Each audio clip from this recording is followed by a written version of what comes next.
Hi, thank you for joining us today. I am with my very dear friends on this panel discussion. I have Dr. Kristine Pass, Loy Williams, Linda Baker, and Karen Downy. You know this is going to be a good panel. I think I've got a really good topic. You can let us know what you think. But before we do all that, let's start with an opening prayer. I invite you to settle in and get comfortable and just let go of anything that doesn't belong here. Any resentments, any angers, anything that blocks you from your highest and best connection with the divine. Let's take a breath together and turn within. God, Great Spirit, relieve us of any anger or anxiety that is on our heart. Remind us that all is well. Let us hear the wisdom that you have for us. Let us be inspired by your ideas, and let us come from a place of love, from our center, our corner of love, as we move forward in everything we think and say and do. Thank you, God. Amen.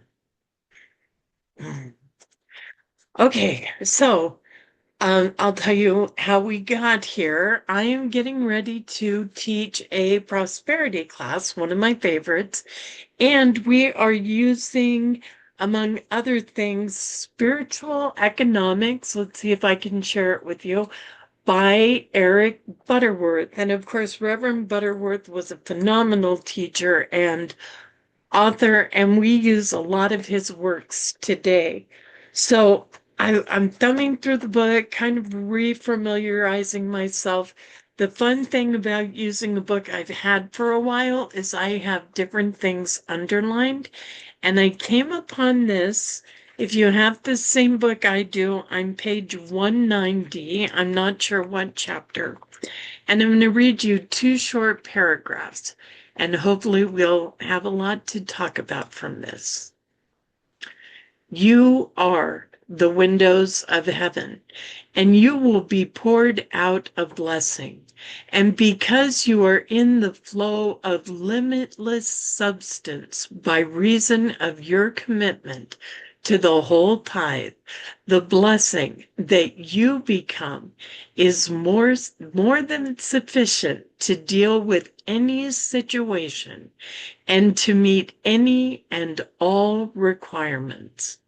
The emphasis is often upon the giving as returning to us from God up there or out there from the world. Let us not lose sight of the principle that God can do no more for us than he can do through us. The receiving is always a greater flow from within. It may be a flow of love or guidance or life or success producing ideas, but the receiving is in the same stream as giving. Okay, I really love this.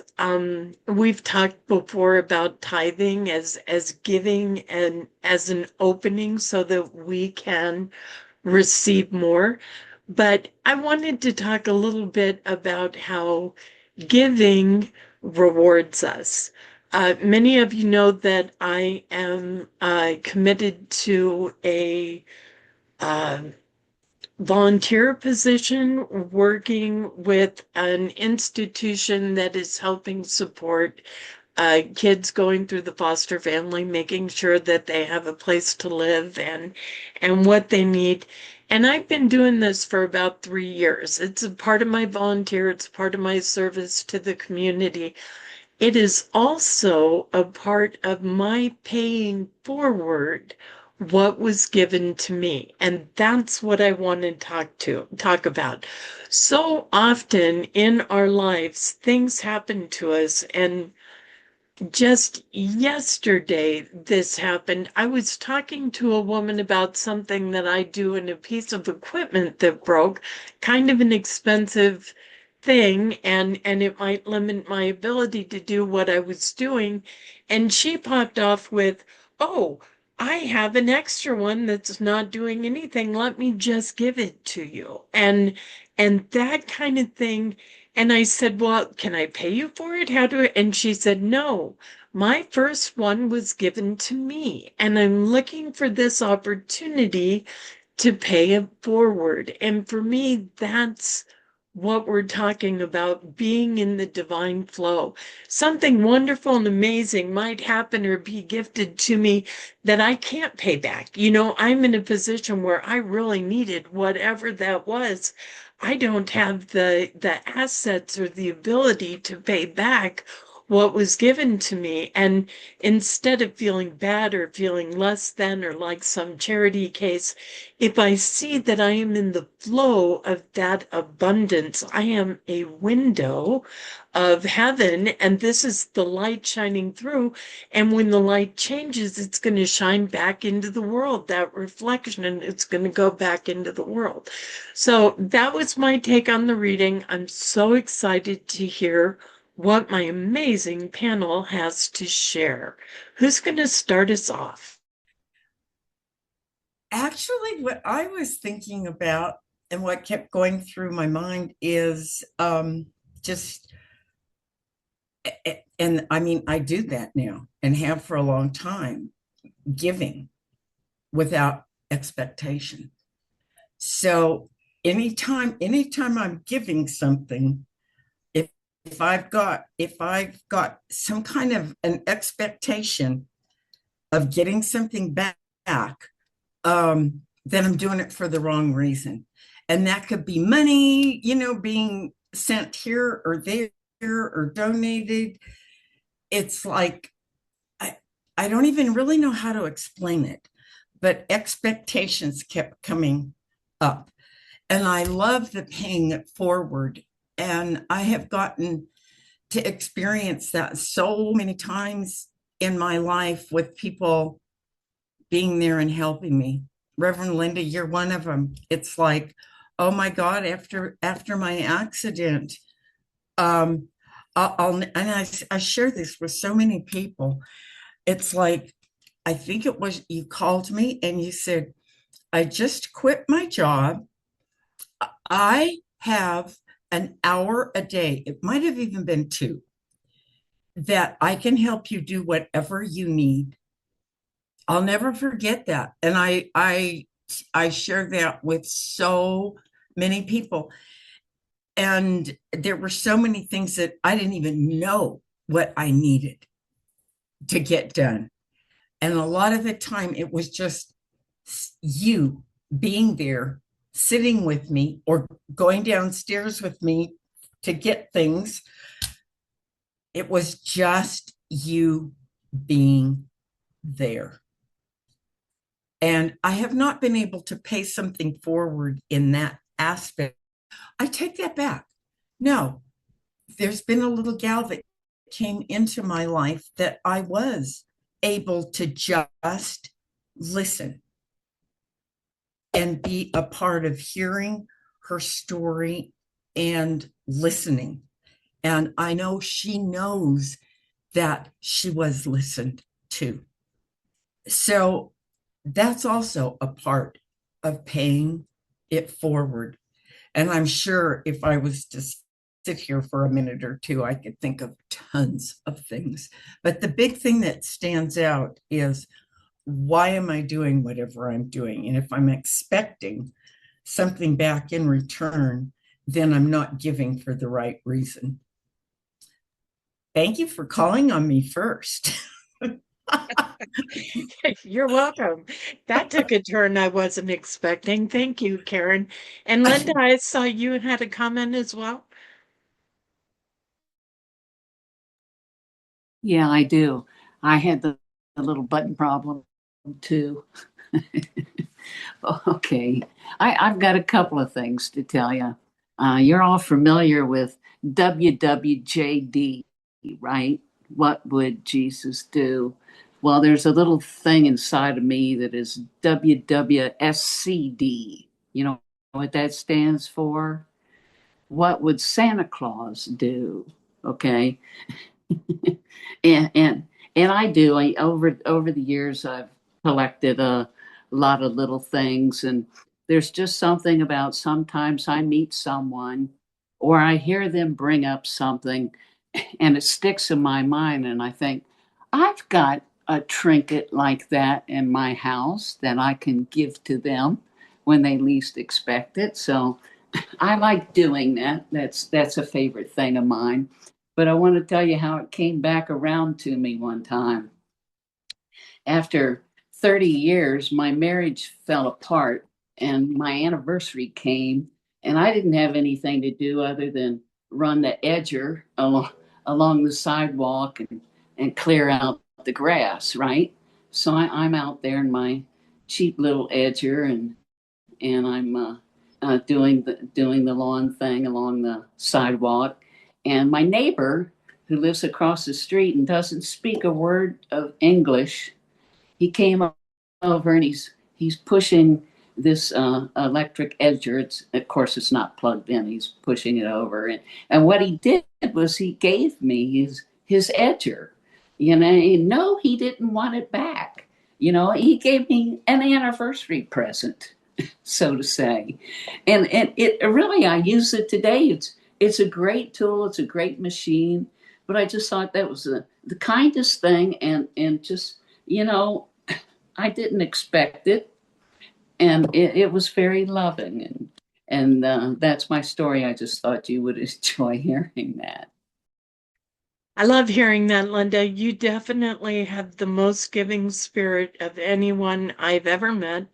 And full disclosure, the tires on my car today are the ones you gave me. So, thank you. Anyone else want to share on this topic? Loy, Dr. Kristine, we haven't heard from you.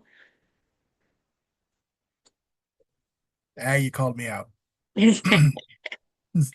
I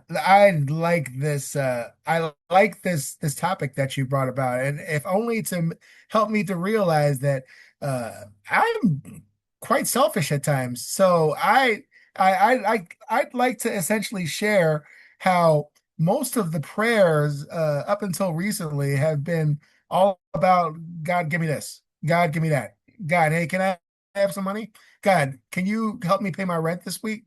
Um, and it's like there are so many eyes in my life. I'm surprised I can't see into forever. I very rarely am I gonna like pray for somebody else up until recently.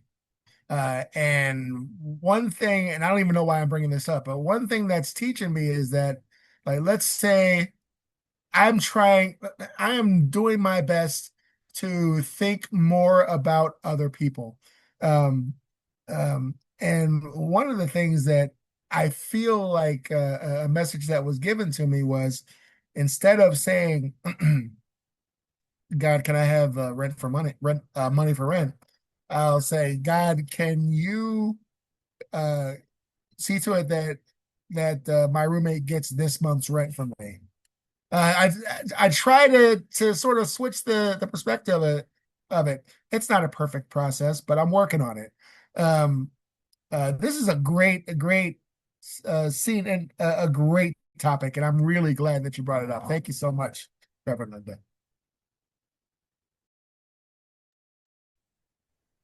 Dr. I Kristine. agree. Really great topic. Linda Baker, I have to comment. I am forever going to be thinking WWSCD now from now on. That was brilliant. I love it. I kind of was listening to this and hearing it in a different way than what everybody else has been talking about. I was listening to Reverend Butterworth's teaching and thinking about my own story with abundance. And like many people, this is something, you know, it's a big process for me. And I am in the middle of the process. And so I have been saying to myself, I am a woman of great means. And, you know, I can say that and know that it's true. I have talent, like crazy. I can do a lot of things. I have the tools to do a lot of things. And so I know that this is true. And more, I'm putting my focus on that oneness. I am one, absolutely one with source. I am one with that supply. I am one with abundance. I am one with love. And rather than necessarily being given something that, a financial need being supplied, or and we've had lots of those experiences in the past. I mean, I went to the grocery one time and saw the woman getting ready to throw out a bunch of the tomatoes. And so I just thought, I'm going to ask, what are you going to do with them? She gave them all to us. We came home, cooked up and made spaghetti sauce. It was quite a blessing. It was really great. But more than that, what I'm seeing right now is the peace that absolutely defies the circumstance. And that's enough.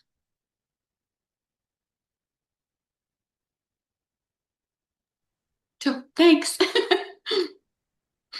Thank you. I know that piece. And I'm blessed by it often. I see things and hear things and have conversations that really could be doom and gloom and turn things the other way. But the peace that is my center is unwavering, and I know God is in it all. Absolutely.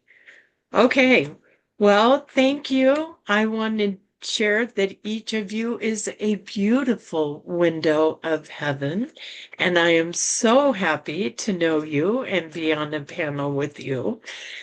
And to you, our viewers, we would love to hear your stories. We would love to know how this applies to you. Does it apply to you? What are your stories? What are your learnings? Every comment is replied to. If you are not already a subscriber, we invite you to subscribe to our videos. If you're on YouTube and you subscribe and you see that little bell, if you hit that, you will be informed every time we post a new video. If you would like to join us virtually on Zoom, get a hold of the church. The information on how to reach the church is at the very end of this video. And most of all, thank you for joining us. Bye. Thank you for joining us, and let's stay connected and grow in spirit. We are on Facebook. Search for Unity Church of El Cajon and follow us and like our posts. You can reach us on YouTube at Unity Church of El Cajon. Please subscribe to our channel, watch our videos, and leave comments which can help us improve. We are on the web at unityofelcajon.org. Email or call our church office to receive our weekly newsletters, which lists all of our activities and opportunities to learn and grow together.